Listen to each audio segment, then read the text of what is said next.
உலக பொருளாதார பாதுகாப்பிற்கு கப்பல் போக்குவரத்தின் சுதந்திரம் மிகவும் முக்கியமானது என்று மத்திய வெளியுறவு அமைச்சர் ஜெய்சங்கர் வலியுறுத்தியுள்ளார்.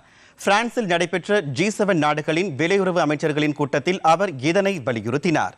இது தொடர்பாக எக்ஸ் வலைதளத்தில் பதிவிட்டுள்ள அமைச்சர் ஜெய்சங்கர், G7 வெளியுறவு அமைச்சர்கள் மாநாட்டில் முக்கிய கனிமங்களின் மதிப்பு சங்கிலியை விரிவுபடுத்துவதற்கான நடவடிக்கைகள் பாராட்டப்பட்டதாகவும், போதைப் பொருள் கடத்தல் மற்றும் பயங்கரவாத தொடர்புகளின் அச்சுறுத்தல் ஆகியவை விரிவாக விவாதிக்கப்பட்டதாகவும் தெரிவித்துள்ளார்.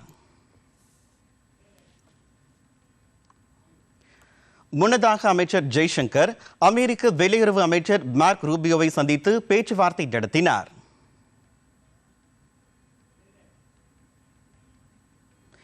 இதேபோல் சவுதி அரேபியாவின் வெளியுறவு அமைச்சர் ஃபைசல் பின் ஃபர்கானுடனும் அமைச்சர் ஜெய்சங்கர் பேச்சுவார்த்தை நடத்தினார்.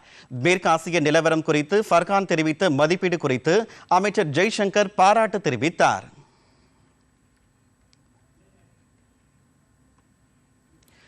இந்த மாநாட்டின் போது இத்தாலி நாட்டு துணை பிரதமர் அன்டோனியா தஜானே, ஐரோப்பிய ஆணையத்தின் துணைத் தலைவர் காஜா கல்லாஸ், உக்ரைன் வெளியுறவு அமைச்சர் ஆன்டி சிபிகா மற்றும் ஜெர்மனியின் வெளியுறவு அமைச்சர் ஜோஹான் வாடேபோல் ஆகியோரையும் அமைச்சர் ஜெய்சங்கர் சந்தித்து பேசினார்.